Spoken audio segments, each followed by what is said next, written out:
বাচ্চা ছেলে দুটো নবীর কাছে গিয়ে বলেছিল, ও আল্লাহর নবী জনাবে মুহাম্মদ রাসূলুল্লাহ সাল্লাল্লাহু তাআলা আলাইহি ওয়াসাল্লাম, আমার টাকার পোটলা কেড়ে নিয়েছে। নবী বললেন, কে গো বাবা? বলে, মক্কার ওই দেখেন বাড়িটা, আবুল হাকাম বলে নাম ওই ব্যক্তির। আল্লাহ রাসূল বলেন, তোমরা দুই ভাই কি দাবি করিতে পারবা? ডাক দিয়ে বলেছিল, চাচা আমরা দাবি করতে পারবো, অসুবিধা নাই, আপনি নিয়ে চলুন। আল্লাহ নবুয়তের নবীর পরিচয় তারা পেয়ে গেল। বাচ্চা ছেলে দুটোর হাত ওখানা ধরে নবী আমার টেনে টেনে নিয়ে যাচ্ছে বেঈমান আবু জেহেলের বাড়ির দরজার দিকে। বাবা, আবু জেহেলের লোকেরা দুই দিক থেকে রাস্তার আড়াল থেকে উঁকি মেরে মেরে দেখতেছে, তো বেটা যাচ্ছে। ছলে বলে কৌশলে আবু জেহেলের বাড়িতে নিয়ে যাওয়ার জন্য চক্রান্ত চালিয়েছে। যাহাতে যাবে আর আবু জেহেল দরজা লেগে দিয়ে বেটাকে মারবে, বেটা জব্দ হয়ে যাবে।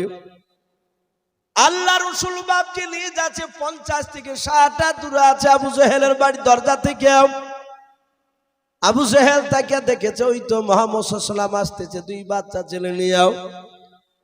আল্লাহর নবীকে দূর থেকে ডাক দিয়ে বলেছিল, ভাতিজাও খবরদার ওখান থেকে এক ধাপ সামনের দিকে তুমি ফেলবা নাও। আল্লাহর নবী বলেন, চাচা কেন? বলে, ভাতিজা ওখান থেকে তুমি বলো কি বলতে চাও। আল্লাহর নবী বলেন, চাচা এই দুটো বাচ্চা ছেলের কি পোটলা আপনি নিয়ে নিয়েছেন টাকার মূল্যায়ন?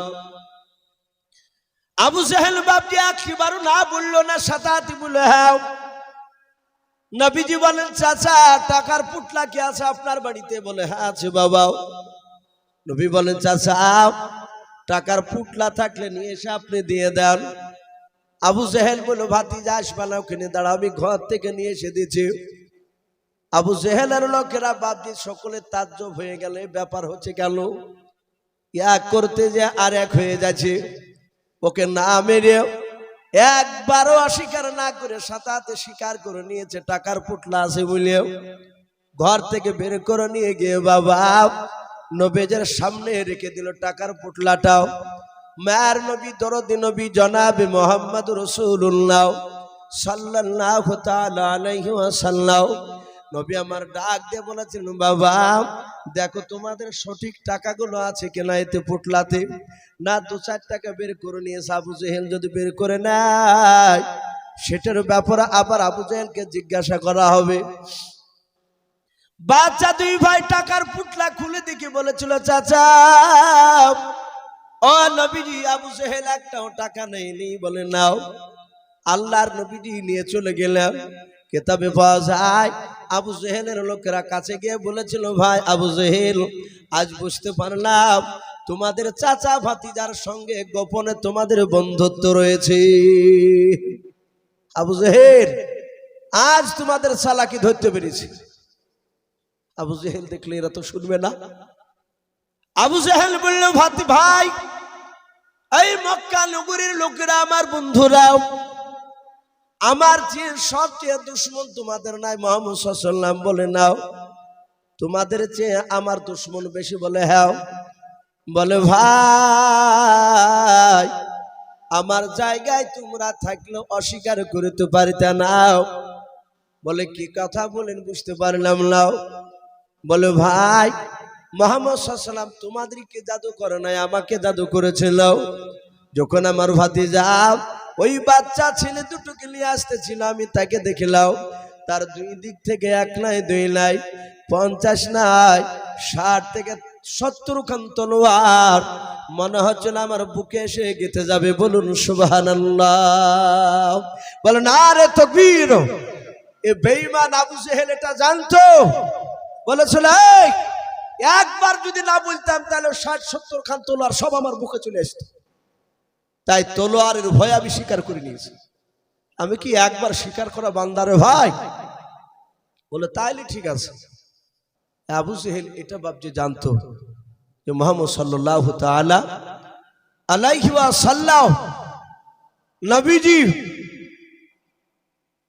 ডাইরেক্ট রাসূলকে বাপজি মারতে পারা যাবে না, এটা জানতো আবু জেহেল। বাপজি অনেক চেষ্টা করেছিল বেঈমান আবু জেহেল, লাস্টে রাসূলুল্লাহ তার নাম বলেছিল, তোর নাম আজ থেকে আবু জেহেল, তুই মূর্খের বাপ, নবীর দিলকে মানে না, সেই কারণে। বাপজি আমি বলছিলাম যে একটু দাজ্জাল ব্যাপারে একটু কথা আপনাদের সামনে তুলে ধরবো। রাত্রি প্রায় 10টা বাপজি বাজতে চললো। আমার বিশ্ব নবী জনাবে মোহাম্মদ রাসূলুল্লাহ সাল্লাল্লাহু তাআলা আলাইহি ওয়াসাল্লাম ভবিষ্যৎবাণী, আমাদের এটা আকীদা, একমাত্র বাপজি গায়বের খবর, একমাত্র আমরা জানি গায়বের খবর আল্লাহ রাব্বুল আলামিন জানেন। বাপজি আমার বিশ্ব নবী রহমতের নবীকে আল্লাহ রাব্বুল আলামিন জিবরিলের মারফতে অনেক বাপজি ভবিষ্যতের কথা রব্বুল আলামিন জানিয়ে দিয়েছিলেন, বলুন আলহামদুলিল্লাহ। কিয়ামতের আগে আল্লাহ রাসূল সাল্লাল্লাহু তাআলা আলাইহি ওয়াসাল্লাম অনেক আলামত বাপজি ঘটবে সেগুলো বলে দিয়েছে। আজ বর্তমান নবী বলেছেন কিয়ামতের আগে 8টা 10টা গ্রাম মিলে একটা ইমানদার মানুষ খুঁজে পাওয়া যাবে না। বর্তমান আপনি খুঁজেন গা, ইমানদার মানুষ পাওয়া খুব কঠিন। আজ থেকে বাপজি 20 বছর আগে তাহাজ্জুদ গুজারনেওয়ালা লোক হাসানপুর কালুপুরে অনেক ছিল না বা, এখন আর খুঁজে পাওয়া যাচ্ছে না, এখন নাই বললেই চলে। যদি এক একজন পড়ে 2-1 দিন তো আবার চায়ের দোকানে চা খাতে খেতে সে আবার তাহাজ্জুদের গল্প করে, বলো ভাই আজ রাতে উঠে দেখছি তো কুকুর কি চিল্লাই নিয়ে, আবার বলবে যে ভাই ওই পাড়াতে চিল্লাচিল্লি হয়েছিল কেন গো, কেন গো চাচা, তো রাত 2টার সময় আদৌ মানুষ চিল্লাইনি, এ তো সব ঘুম পাড়ছে। ও চায়ের দোকানে বলতে চাইছে, বলে হ্যাঁ গো তাহলে কি ব্যাপার, তো বলছো ওই রাতে ওযু করছিলেন তাহাজ্জুদ পড়ার লেগে, দেহ হইচই করছিল। সবাই শুনেছে মতো শুনিনি, আর শুনবা কি কিনা তোমরা ঘুম আসিলে নাই বাপ, তাহাজ্জুদ গুজারনেওয়ালা এগুলো বাপজি লোকের সামনে বলা যাবে না, এগুলো লোক দেখানো হয়ে যাবে। নাই তো এই 8টা 10টা গ্রাম মিলে বাপজি খুঁজে পাওয়া খুব মুশকিল। ভালো করে লক্ষ্য করে দেখা যাচ্ছে সে নামাজ পড়ছে, কপাল ঘটা, গোপনে খোঁজ নিয়ে দেখা যাচ্ছে সুদে টাকা খাটাচ্ছে, না হলে হারাম কাজ তার মধ্যে জড়িত আছে। ইমানদার আল্লাহওয়ালা লোক পাওয়া খুব কঠিন, এটা রাসূল বলেছে। কিয়ামতের আগে 15টা আলামত ঘটবে, তার মধ্যে থেকে সবচেয়ে আলামত, কিয়ামতের একটা বড় আলামত, সেটা হচ্ছে দাজ্জাল।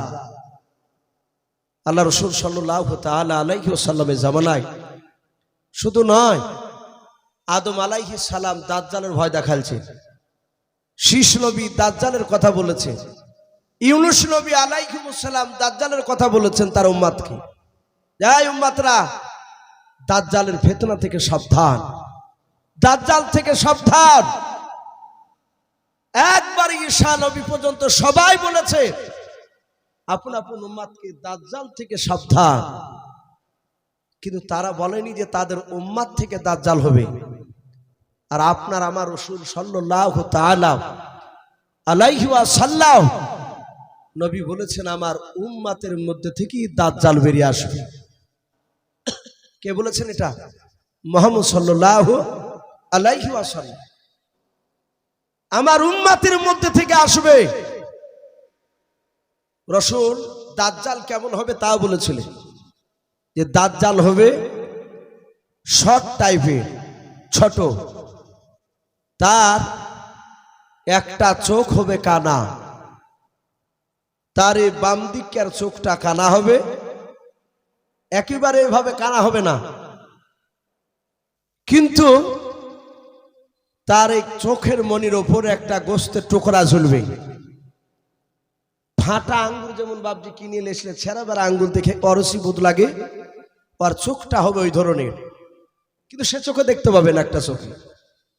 যারা ইমানদার তারা চিনতে পারবে, তার কপালে লিখাতে হবে কা ফের কাফার। কিন্তু বাপজি সেই লোকটা গোটা পৃথিবী সে ভ্রমণ করবে, সে ঘুরবে, যেই দিকে যাবে সেই দিকে লোক সবাই ওকে মানবে। রসুল এই দাজ্জালের বর্ণনা করেছে। হ্যাঁ, ওই সময়তে বাবজি উমার ফারুক তখন বাবজি মানে নিয়েছে। উমার ফারুক তিনি বাগানে, খেজুর বাগানের মাঠ দিয়ে যাচ্ছিলেন, তো দেখছি একটা বাচ্চা ছেলে একদম সেই ওই কোয়ালিটি, একদম রসুল যেভাবে ব্যান করেছে দাজ্জালের ওই রকমেরই বাচ্চা ছেলে, ছোট্ট একটা ছেলে, বছর 6 কেউ বলেছেন 8 থেকে 10 বছর। ওই বাচ্চাটা বাগানে খেলা করছিল, লোকেরা বলা বলি করছে বাচ্চা ছেলেটা অন্তরের খবর বলে দেয়। বলুন আস্তাগফিরুল্লাহ। অন্তর খবর কে বলে? আমার আল্লাহ। উমার ফারুক ছেলেটার কাছে গিয়ে কয়েকটা পরীক্ষা করলেন। এটা আজীব ব্যাপার, এ তো বলে দিচ্ছে অনেক কথা। আল্লাহ রসুল ছিলেন, রসুলকে গিয়ে বলেন হুজুর, মক্কা নগরে খাজরা বংশের একটা বাগানে, খাজুর বাগানে একটা বাচ্চা ছেলে, আপনি মনে মনে যা বলবেন তা বলে দিছে। বলে তাই নাকি? বলে হ্যাঁ। সাথে হাতে রসুলুল্লাহকে উমার ডেকে নিয়ে গেলেন। ডেকে নিয়ে যাওয়ার পরে রসুলুল্লাহ পা টিপে টিপে টিপে টিপে বাবজি ফেললেন যেন বুঝতে না পারে। এই যে মুখ করেছিল, নবী গিয়ে পেছনে গিয়ে ভাবে বাচ্চা ছেলেটার হাত দিলেন। ঘটনাটা সম্ভবত বুখারীতে এসেছে। যাহাতে হাত দিলেন, নবী বলেন কে? আমি বললো তো, গলাটা একটু অন্য নকল করি। ছেলেটা বলে দিল তুমি আব্দুল্লাহর সন্তান মুহাম্মদ সাল্লাল্লাহু আলাইহি ওয়াসাল্লাম। নবী দেখলেন তো বলি দিল নাম আমার। নবী বলেন আমার দিলে কি বলছে বলধিনি তুই? বাচ্চাটা বললে আপনি এই কথা বলছিলেন। নবীর সাথে মিলল না। নবী বললেন এই অন্তর খবর বলবে কি করে? কি বলতে পারবে না। আন্দাজে একটা কথা বলতে যে হয়ে যায়, এর কাছে একটা জিন আছে। উমারে ফারুক বলেন এই লোকটাকে আস্তে আস্তে হঠাৎ করে উধাও হয়ে গেল। ওই বাচ্চা ছেলেটাকে আর কেউ দেখতে পায় না, মক্কা নগরে কেউ দেখতে পায় না। নবী মসজিদে নববীতে আলোচনা করছিলেন, যেমন আপনারা বসে আছেন। অনেকগুলো সাহাবায়ে কেরাম ছিলেন। নবী ওই দাজ্জালের ব্যাপারে আলোচনা করতে করতে বলেন সাহাবারাও, আমার উম্মতের মধ্যে থেকে দাজ্জাল বেরিয়ে আসবে, খবরদার তোমরা দাজ্জালের কথা শুনবা না। যারা শুনবে তারা জাহান্নামী হবে, আর যারা দাজ্জালের কথা শুনবে না তারা জান্নাতি হবে। সাথে হাতে বাবজি 50 থেকে নয় 70 থেকে 69 জন সাহাবা দাঁড়িয়ে বলেন ইয়া রাসূলুল্লাহ, ইয়া হাবিবাল্লাহ, আমরা কি ওই দাজ্জালকে দেখতে পাবো না? নবী বলেন না। আবার বলেন হুজুর, ওই দাজ্জালকে দেখতে পেলে আমাদের জীবদ্দশায় লোকটা কলেমার দাওয়াত দিলে আমরা তার কথা আর মানতাম না। নবীজি বললেন এই তোমরা দেখবা? বলে হুজুর দেখলে ভালো হতো। রাসূল বললেন 70 থেকে 69 জন সাহাবা দাঁড়িয়ে যাও। দাঁড়িয়ে গেলে, দাঁড়িয়ে যাওয়ার পরে নবী বলেন ওই দেখো সাগরে নৌকা দেখতে পাচ্ছ পালতোলা? ওগুলো বাপজিরা হয়তো দেখেছেন, বয়স্ক যারা মানুষ আছে, বাতাসের সাহায্য চলতো। এখন তো সব ইঞ্জিন ফিট করা, তখন ইঞ্জিন ছিল না। বলে ওই নৌকায় চেপে তোমরা পশ্চিম দিকে কলেমার দাওয়াত নিয়ে যাবা, উত্তর দিকে যাবা না। নবীজি নিজে বারণ করলেন। সাহাবারা বলেন আমরা নবীজির কাছ থেকে সাগর পাড়ে গেলাম, দেখলাম পালতোলা নৌকা, 70 থেকে 69 জন সাহাবা নৌকার উপর চাপলে বাতাস বইতে শুরু করলো। উত্তর দিকে যাবে কোন দিকে নৌকা? উত্তর দিকে। সাহাবারা বলেন শত চেষ্টা করে নৌকা পশ্চিম দিকে ঘোরাতে পারলাম না। সাহাবারা বলে দেখলাম নৌকাটা ভাসতে ভাসতে গিয়ে এক দ্বীপের কিনারায় গিয়ে লেগে গেল। আপনারা শিক্ষিত সমাজের মানুষ, দ্বীপ কাকে বলে আশা করি আপনারা অনেকেই জানেন। চারিদিকে পানি আর মাঝখানে মাটি, জঙ্গল। সাহাবারা বলেন দ্বীপের এক কিনারা গেলে ওই নৌকাটা লেগে গেল। সাহাবা কজন আছে বললাম? 70 থেকে 69 জন সাহাবা। ওই জায়গাতে দ্বীপের কিনারায় গিয়ে যখন বাবজি লেগে গেল, সাহাবারা বলেন আমরা নামবো কি নামবো না আলোচনা শুরু করেছি।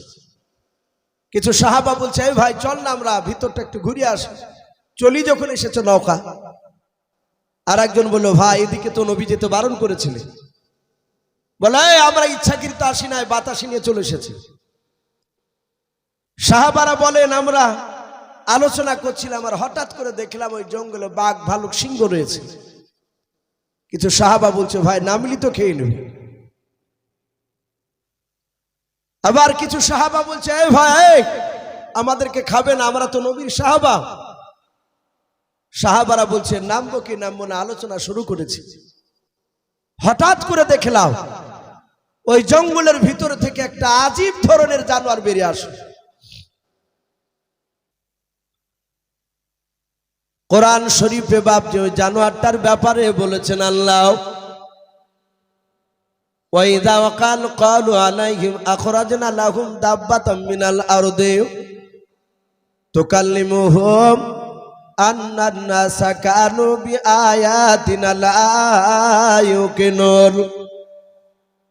আল্লাহর নবী জনাব মুহাম্মদ রাসূলুল্লাহ সাল্লাল্লাহু তাআলা আলাইহি ওয়াসাল্লামকে ডাক দিয়ে বলেছেন হে নবী আপনি বলে দেন 1 2 3 4 করে 15টা যখন কিয়ামতের আলামত যখন প্রকাশ হয়ে যাবে, ছোটরা বড়দেরকে শ্রদ্ধা করবে না, বড়রা ছোটদেরকে স্নেহ করবে না। আবার রাস্তাঘাটে প্রকাশ জানা বা বিচার শুরু হয়ে যাবে, আসমানে ফড়িং দেখতে পাওয়া যাবে না। আল্লাহর নবী জনাবে মুহাম্মদ রাসূলুল্লাহকে ডাক দিয়ে বলেন আল্লাহ এই নবী ওই সময় আপনার ধরিত্রীর বুক থেকে এমন একটা জানোয়ারের আমি প্রকাশ ঘটাবো ওয়াইদা ওয়াকাল ক্বালু আলাইহিম আখরাজনা লাহুম দাব্বাতাম মিনাল আরদি। ওই জানোয়ারটা বের করব, জানোয়ারটার নাম হবে দাব্বাতুল আরদ। তুকাল্লিমুহুম ওই জানোয়ারটা মানুষের মতো কথা বলবে, আন্নান নাসা কথা বলবে মানুষের মতো, কানু বিআয়াতিনা লা ইউকিনুন। ওই জানোয়ারটা সারা পৃথিবী বাপজি ভ্রমণ করবে। আল্লাহর নবী জনাবে মুহাম্মদ রাসূলুল্লাহ সাল্লাল্লাহু তাআলা আলাইহি ওয়াসাল্লাম তিনি বলেন মুসলিম শরীফের বাবা হাসিয়াতে পাওয়া যায় সেদিন কাব বাপজি আপনার যে দুটো পাহাড় বাপজি পাওয়া যায় সাফা আর মারওয়া পাহাড়, কিতাবে পাওয়া যায় ওই মারওয়া পাহাড়টা বাপজি সেদিন চৌচির হয়ে যাবে যেদিন বেরিয়ে আসবে। ওই পাহাড়টা বাপজি পেট ফেটে বেরিয়ে যাওয়ার পর ওই জানোয়ারটা বাপজি দাব্বাতুল আর জানোয়ারটা বেরিয়ে আসবে। যে জানোয়ারটা সাহাবারা বলেন আমরা দেখলাম জঙ্গলের ভিতর থেকে বেরিয়ে আসলাম। আল্লাহর নবী জনাবে মুহাম্মদ রাসূলুল্লাহ সাল্লাল্লাহু তাআলা আলাইহি ওয়াসাল্লামের সাহাবারা বলেন দেখলাম ওই জানোয়ারটা সেদিন জঙ্গল থেকে বেরিয়ে আসার পর একেবারে নৌকার 2 থেকে বাপজি 2.5 হাত কিংবা 3 হাত সামনে এসে দাঁড়িয়ে গেল। সাহাবারা বলেন দেখলাম জানোয়ারটার হাত উখানা ছিল বাপজি বান্দরের মতো, তার বাপজি আপনার গলা খানা ছিল ওটের গলার মতো বাপজি মুখখানা লম্বাও। ওই জানোয়ারটার পা থেকে বাপজি মাথা পর্যন্ত মা বোনাদের যেমন মাথায় বড় বড় চুল রয়েছে ওই রকম বড় বড় বাপজি চুলে গোটা শরীরখানা বাপজি ঢাকা ছিল। সাহাবারা বলেন ওই জানোয়ারটার মুখখানা চিনতে পারছিলাম না। হঠাৎ করে জানোয়ারটা আমাদের নৌকার সামনে আসার পর হাতখানা আকাশের দিকে উঁচু করে চিৎকার করে বলেছিল ওগো নবীর সাহাবারা তোমরা চিন্তা করো না, ভয় পেও না, তোমরা নৌকা থেকে নেমে সোজা দ্বীপের ভেতরে চলে যাও। সাহাবায়ে কিরামদের মধ্যে থেকে সব সাহাবারা বলেন আমরা সবাই মিলে চুপচাপ বসেছিলাম, দাঁড়িয়েছিলাম। সাহাবার মধ্যে থেকে একজন বিশিষ্ট সাহাবা, যেনার নাম আনাস বিন মালিক রাদিয়াল্লাহু তাআলা আনহু বলে নাম পাওয়া যায়। ওই আনাস বিন মালিক সাহাবা, ওনার ব্যাপারে বাপজি পাওয়া যায়।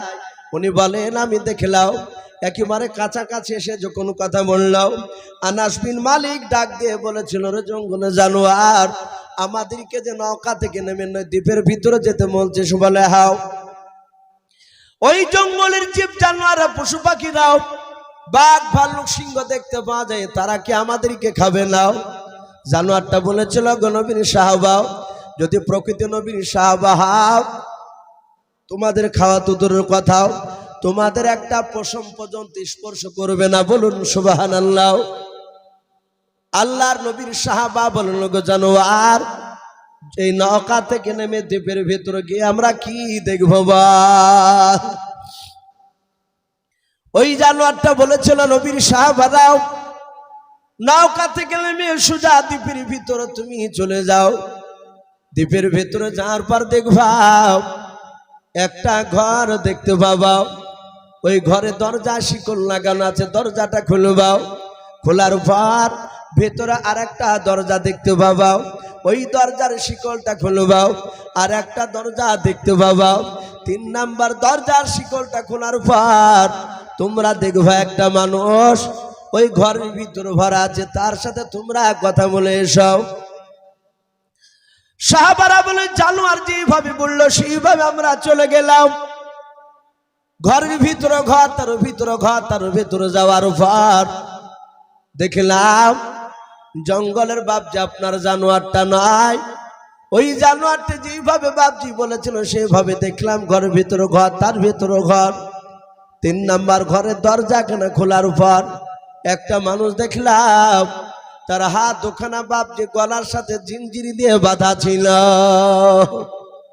তার পা দুখানা দেখলাম কাঠের সাথে বাঁধা আছে জিঞ্জিরি দিয়াও। সঙ্গে সঙ্গে বাপজি জানোয়ারটা নয়। সাহাবারা বলেন, আমরা ওই লোকটার দিকে তাকিয়ে চারিদিকে বাপজি গোল করে দাঁড়া পড়ে ঘিরে আমরা দাঁড়িয়ে গেলাম, চিন্তিত হয়ে গেলাম। চারিদিকে পানি, বাঘ ভালুক সিংহ, জঙ্গলের ভিতর ঘর, তার ভিতর ঘর, তার ভিতর ঘর, তার ঘরের ভিতরে এই মানুষটা জিঞ্জিরি দিয়ে বাঁধা। এই লোকটাকে কে খাবার খেতে দেয়? চিন্তা হবে না ভাব? স্বাভাবিক চিন্তা হওয়ার, একে কে খেতে দেয়? সাহাবায়ে কেরামরা বলে, দেখলাম আমরা কেউ কাউকে কথা বলি না, চুপচাপ দাঁড়িয়েছিলাম। সভাপতি ভাই যিনি আছেন, ভাই 10টা 15 বাজতে চলো, ঠান্ডার সময়, আমার পরের বক্তাকে একটু রেডি করে নিয়ে আসলে একটু ভালো হয়। তা আমি বলছিলাম, সেরা বলে যে আমরা কেউ কাকে কথা বলছিলাম না। ওই জায়গাতে দেখলাম ওই জিঞ্জিরিতে যে বাঁধা ছিল সে লোকটা সঙ্গে সঙ্গে ডাক দিয়ে বলল, এই তোমাদের বাড়ি কোথায়? ডাক দিয়ে বলল যে আমাদের বাড়ি হচ্ছে মদিনা শরীফে। বলুন আলহামদুলিল্লাহ। মদিনা শরীফে। সাহাবারা বলেন, আমরা যাহাতে মদিনা বললাম। আর লোকটা বলে, তোমাদেরকে কয়েকটা প্রশ্ন করব, তোমরা উত্তর দিতে পারবা? বলো, ভাই যদি উত্তর দেওয়ার মতো হয় তাহলে উত্তর দিব, আর না পারলে আমাদের নবীর কাছ থেকে জেনে এসে বলে যাব। বলে, তাই? বলে, হ্যাঁ। বলে, তোমাদের সত্যিকার বাড়ি মদিনা শরীফে? বলে, হ্যাঁ। বলে, মদিনা শরীফে একটা লোক নবুয়ত দাবি করেছে, তার নাম মুহাম্মদুর রাসূলুল্লাহ। বলুন সাল্লাল্লাহু আলাইহি ওয়াসাল্লাম। ও নবীকে ছিল? এরা সবাই বলে, আমরা সেই নবীরই তো আমরা উম্মাত, আমরা সাহাবাতা। বলে, গ্রামের লোকেরা তাকে কেমন নবী বলে মানে? বল। ডাক দিয়ে বলেছিল, সবাই মানে। বলে, সবাই মানে? বলে, হ্যাঁ। বাপজি, সবাই মানার কথা আলোচনা করতে গিয়ে একটা বাচ্চা ছেলের কথা তুলে ধরলেন। আমার বিশ্ব রাসূল মক্কা থেকে যেদিন মদিনাতে যায়, মদিনার সব বাচ্চা ছেলেরা রাসূলকে দেখার জন্য খাজুর গাছে দাঁড়িয়েছিল। বলুন আলহামদুলিল্লাহ। ব্যাগড়ি ধরে নবীকে সালাম দিয়েছিলেন। নবী খুশি হলেন। বিশ্ব নবী, দরদি নবী আমার। ওখান থেকে দেখলেন একটা বাচ্চা ছেলে রাসূলুল্লাহর পাশ যাচ্ছিল। নবী আমার 4.5 বছরের বাচ্চা ছেলেটাকে হাত দিয়ে ধরলেন। আমার দরদি নবী হাত দিয়ে ধরে বাচ্চা ছেলেকে বুকের সাথে জড়ে ধরে নবী কাদার বলেন, বাবা। নবীর কান্না দেখে 4 থেকে 4.5 বছরের বাচ্চা ছেলেটাও কাঁদছিল মদিনার। আল্লাহর নবী বলেন, বাবা, মক্কার লোকেরা আমাকে চিনতে পারে না, আমাকে থাকতে দেয় না রে বাবা। মক্কার মানুষের আমাকে তাড়িয়ে দিয়েছে, আমি মক্কা থেকে পালিয়ে এসেছি তোমাদের দেশে। ওরে মদিনার বাবা, বলো তোমরা কি মদিনা থেকে আমাকে তাড়িয়ে দিবা? আমাকে কেমন ভালোবাসো বলো। ওই 4 বছর থেকে 4.5 বছরের ছোট্ট বাচ্চা ছেলেটা কেঁদে কেঁদে বলেছিল, নবী। আল্লাহর নবীর চোখের পানিটা ভাবছে বাচ্চা ছেলেটা হাত দিয়ে মুছে দিলেন। কাদার বলে, নবী গো, আপনাকে জীবনে আমরা মৃত্যুর পর মক্কাতে মদিনা থেকে যেতে দেব না, বলুন সুবহানাল্লাহ। ওগো নবী, আপনাকে এত ভালোবাসি, শুনে নেন, প্রয়োজন হলে এই বাচ্চা ছেলের জানটা পর্যন্ত আপনার পদতলে কুরবান দিতে রাজি আছে, বলুন সুবহানাল্লাহ। ডাক দিয়ে বলেন, এই ছিল রাসূলুল্লাহর ভালোবাসা। মদিনার ছোট বড় সবাই ভালোবাসে। ওই যে জিনজিরিতে বাধা ছিল, সে জিজ্ঞাসা করছে, বলে, তোমরা তাকে সত্য নবী বলে মানো? বলো মানে। বলে, মদিনার সবাই মানে? বলে, হ্যাঁ, মদিনার সবাই মানে। লোকটা বলল, আসলে তো সত্য নবী মানবে না কেন? বলে, যা এক্ষুনি চলে যা, এক্ষুনি বেরিয়ে যা এখান থেকে। সাহাবা বলে, আমরা দেখলাম কোথায় নবীজির বাড়ি, আর এই দ্বীপের ভিতরে, এখান থেকে রাসূলুল্লাহর খবর দিচ্ছে, চলে যাওয়াটাই ভালো হবে। যদি বিপদ আবার ঘনিয়ে আসে, এর বিপরীত যদি কিছু হয়ে যায় খারাপ, সাহাবারা বলেন আবার বাতাস নিয়ে এসে আমাদেরকে যেখান থেকে চেপেছিলাম সেই নদীর কিনারায় এসে লেগে দিল, চলে গেলাম। নবীজি বলেন, সাহাবা তোমরা কি পশ্চিম দিকে কলমার দাঁত নিয়ে গিয়েছিলে? বলে, হুজুর যেতে পারিনি, উত্তর দিকে বাতাস নিয়ে চলে গিয়েছে। নবী গো, উত্তর দিকে যেতে যেতে একটা লোকের সাথে দেখা হয়েছিল। সে লোকটা আপনার ব্যাপারে জিজ্ঞাসা করল। সে কে? আল্লাহর নবী বলেন, ওগো সাহাবারাও, ওই জানোয়ারটার সাথে দেখা হয়েছিল, তাকে চিনতে পেরেছো? বলে, নাও। বলে, ওই জানোয়ারটার নাম হচ্ছে দাব্বাতুল আদ। বলে, হ্যাঁ, ওই জানোয়ারটা গোটা পৃথিবী ভ্রমণ করবে। ওই মারওয়া পাহাড় সেদিন চৌচির হয়ে যাবে, ফেটে যাবে। ওই পাহাড় থেকে বাপজি কিয়ামতের আগে বেরিয়ে আসবে। ওই জানোয়ারটার হাতে 2 রকমের 2টো জিনিস থাকবে। ওই জানোয়ারটার ডান হাতে থাকবে হযরতে মুসা নবী পয়গম্বর আলাইহিস সালামের আশা মুবারক লাঠিকা নাও। ওই জানোয়ারটার পা কানা নয় বাবা, তার বাম হাতে থাকবে হযরতে ইউনুস নাই, হযরতে সুলাইমান নবী আলাইহিস সালামের আংটি খানাও। ওই জানোয়ারটা প্রতিটা মানুষের কাছে গিয়ে বলবে, কানু বি আয়াতিনা লা ইউকিনুন। এই বান্দা, তোমাদের কাছে কি জাহান্নামের কথা কোনো আলেম ওলামা শোনায় নাই? তোমাদের কাছে কি কোনো মানুষ জাহান্নামের কথা, কি ভয়ের কথা শোনায় নাও? তোমাদের কাছে কি নবী রাসূল আসে নাই? এই কথা বাপজি বলবে। বলার পর যার কপালে বাপজি দাগ টেনে দিবে, ওই ব্যক্তি চিরতরের মতো বাপজি জান্নাতে চলে যাবে। আর বাম হাত দিয়ে সুলাইমান নবীর আংটিখানা যার কপালে মেরে দিবে বাবা ইষ্টে, ওই ব্যক্তি চিরতরের মতো জাহান্নামে চলে যাবে। সাহাবারা বলেন, হুজুর বুঝতে পারলাম। বলে এখন যদি যাও তাহলে ওই জানোয়ার টাকা দেখতে পাবা না। বলে এই শোনো, তোমরা ওই মানুষটাকে চিনতে পেরেছো কে? বলে না তো। বলে সাহাবা, কয়েকদিন আগে দাজ্জাল সম্পর্কে বলছিলাম, যে লোকটা আমার কথা জিজ্ঞাসা করেছে তার একটা চোখ কি কানা দেখেছো? বলে হ্যাঁ, কানা দেখতে পেয়েছি। বলে সাহাবারাও, যেই দাজ্জালের কথা আমি শোনাচ্ছিলাম সেই দাজ্জালই হচ্ছে ওই। বেশিরভাগ উলামারা লিখেছে ওই মক্কানগরে ছোট থেকে যে উধাও হয়ে গিয়েছিল তারপর থেকে লোকটাকে ওখানে বন্দি করে রাখা হয়েছে, সেও বেরিয়ে আসবে। বাপজি, এখন দাজ্জালের বাপজি অনেক মামাতে খালাতে ভাই বাপজি বেরিয়ে গিয়েছে। তা আমি আপনাদের সকলকে বলবো, বাপ আল্লাহ আমাদের সকলকে যেন দাজ্জালের ফিতনা থেকে যেন হেফাজত করুন। বলুন আল্লাহুম্মা আমিন, আল্লাহুম্মা আমিন। ভাই যাই হোক, প্রতিটা বাপজি ভাইকে আমার বলার উদ্দেশ্য এই যে বাপজি আমরা 5 ওয়াক্ত নামাজ পড়বো। বলুন ইনশাআল্লাহ। ভাই নামাজ ছাড়া গতি নাই। আজকে জালসা বাপজি দিয়েছে, যুবক ছেলেরা মেন উদ্দেশ্য হচ্ছে বাপজি গ্রাম থেকে কার আব্বা, কার মা, কার দাদা দাদি, নানা নানি অনেকে চলে গিয়েছে আমাদের।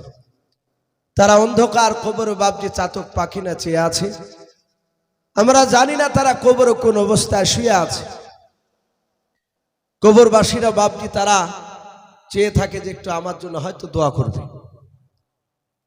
অনেক মানুষ তো বাপজি ডাইরেক্ট কবর জিয়ারত করা নিষেধ বলছে যে যাওয়া যাবে না। এটা ভুল কথা ভাই। 10:30 বাজতে ছিল, তখনই তো বললাম ভাই নিয়ে আসেন। 10:30 বাজছে, আমারও 2 ঘন্টার অনেক পার হয়ে গেছে ভাই। আর একটু কথা বলতে অসুবিধা হচ্ছে, অনেকে বুঝতে পারছে, বারবার সমস্যা চলে এসছে বলা। তো ভাই যাই হোক, আমি বলছিলাম যে আপনার মৃত্যু ব্যক্তির কবরে রসুল বলেছেন মাঝে মাঝে কবরে যাও। নবীজি প্রথমে কবর জিয়ারত করা নিষেধ বলেছেন, তারপরে নবী আবার অনুমতি দিয়েছে। কবরে গেলে মৌতের কথা স্মরণ হয়। বলুন আলহামদুলিল্লাহ। কিন্তু এখন বাপজি উল্টো হয়েছে। এখন মাটি দিতে গেলে যত দুনিয়ার গেল্লা ওই কবর গায়ে হয়েছে। দেখেন, আমরা দেখেছি দাঁড়িয়ে থাকলে কিছু মানুষ গেল্লা করার লেগে, কথা বলার লেগে সুর করে মৌলবীদের কাছে আসে। একা দাঁড়িয়ে থাকবেন আর 5 জনা যাবে, গেলি উঠবন্তি কথা আলোচনা শুরু হয়ে যাবে। বাপজি এগুলো আপনি আমি লোককে জায়গা দিই বলে মানুষরা কথা বলার সুযোগ পায়। মানুষ আসবে, সরিয়ে আসবে, আর আপনি আর একটু দূরে সরিয়ে যাবে, যে বলবেন ভাই একটু দোয়া দরুদ পড়ো। ওর কথাতে কান না দিলে দেখবেন এখানে গেল্লার আসবে না। আমরা কবরের চিন্তা করি নাই। আল্লাহ রসুল বলেছেন কবরের কাছে মাঝে মাঝে যাও। কবর দেখলে তোমার